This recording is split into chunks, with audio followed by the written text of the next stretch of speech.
Welcome back. Today we're diving into a shocking revelation exposing the Canadian government's double standards and hypocrisy. Stay tuned as we uncover the truth behind where your tax dollars are really going. I'm QuikPolitics, and if you find this content engaging, don't forget to hit that subscribe and like button, as your support truly helps the channel grow. Now, let's delve into the heart of the matter. For years, Canadians have been grappling with crumbling infrastructure, gridlocked roads, and endless traffic jams. Meanwhile, behind closed doors, our government has been secretly diverting billions of dollars into highway projects halfway across the globe. Leaked documents have exposed a shocking betrayal by our own officials who have been funneling public funds into paving thousands of kilometers of roads in India, all while neglecting similar infrastructure needs right here at home. And the lack of oversight is concerning. Federal officials have been conducting these investments in India without public or parliamentary scrutiny, raising questions about transparency and accountability. Environment Minister Steven Guilbeault is facing criticism for prioritizing radical climate agendas over the transportation needs of Canadians. His advocacy for measures like ditching cars for buses and bikes has sparked outrage among commuters. Despite the adverse effects on commuters and economic productivity, Guilbeault has justified blocking road funds in Canada by citing the need for green projects to cut emissions. Minister, good to see you. Thank you very much for making the time. My pleasure, Vashi. Can you explain to Canadians watching, Minister, why it was okay to pause the price on carbon for home heating oil, but not for this upcoming increase as of April 1st?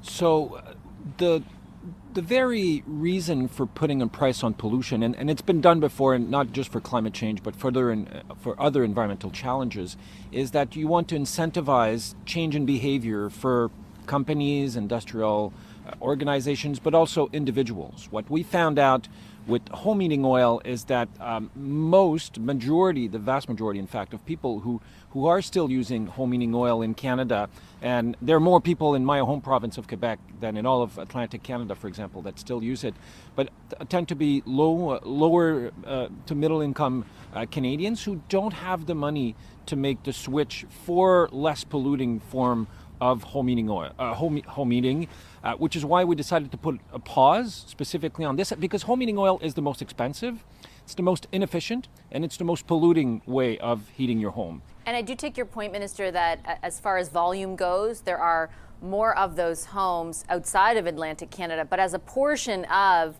the types of heating that's used, it's far greater in Atlantic Canada than it is in other parts of the country. And the Atlantic MP surrounding the Prime Minister, when he made that announcement, I think speaks to that fact. But at this point in time, given the affordability struggles, like you highlight many of those using home heating oil are facing, would it not be worth considering pressing pause in this instance?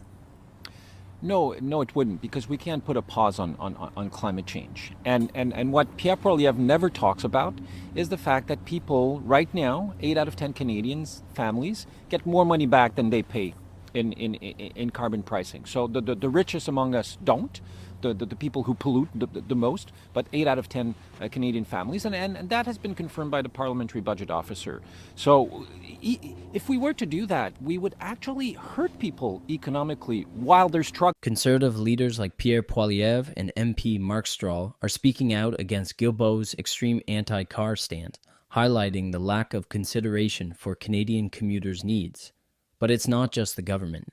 The Canada Pension Plan Investment Board has also invested millions in Indian road projects, leading to concerns about the priorities and risks to Canadian pensioners' savings. The government's policies have faced criticism for ignoring the daily challenges faced by Canadians, especially those outside major city centres. Pierre Poilievre has accused Trudeau of egomania and expanding state control over citizens' lives, highlighting inconsistencies in media protection of Trudeau's past. They suggest Trudeau serves his own interests rather than those of Canadians. What do you think of Mr. Trudeau? So I think he's an egomaniac. And I think everything he does comes back to his egomania. Even his political ideology. If you really think about this expansionistic role of the state, it never comes back to serving an individual objective other than to make him more powerful or his legacy more grand. So let me give you a few examples. So he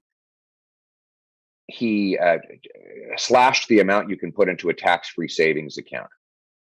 But then he simultaneously increased the amount you were forced to pay into the state savings plan. He killed multiple pipelines. Then he invested state money in a pipeline. He attacked parents' ability to take care of their own children by removing tax fairness for families with a stay-at-home parent. And then he brings in a government program to replace it. So what you're seeing there is you say, well, this sounds like these are utterly inconsistent positions. And the answer, no, they're not. They're all very consistent. In all cases, what he does is takes away the ability of business or individuals or families to do things for themselves, and it requires they do things through him and through the state. And his ideology is always about creating a pretext in order to justify the state garnering more control over every aspect of your life, how you raise your kids, how your business functions, what you see and say on the intranet. He believes the state has to be everywhere always, but that's because, as King Louis would say, l'État c'est moi. The state is him. Accuse me of any of those notions. I mean, I think there's some truth in that. His victory was definitely not a meritocratic one, and he was probably the least vetted prime ministerial candidate in our history. The media just glossed over so much of his life to go straight to help him and protect him. It was almost like they built a protective cocoon around him, and you know, like he had dressed up in grotesque racist costumes so many times. He says by his own claim, he can't remember them all. I mean, the average politician had done that once. It would have been exposed, and that person would have been expelled from politics altogether. You know, but you know, he had run as a middle class champion, even that while he sheltered the millions he inherited from his grandfather in a tax preferred trust fund. All these things would have been front and center in the public sphere had it been anyone other than a Trudeau. But he was protected by the media, who still protect him because he really is their candidate. He represents the political class and the establishment in Canada, those who profit off a big, bloated bureaucracy and regulatory state in the old Upper Canada aristocracy.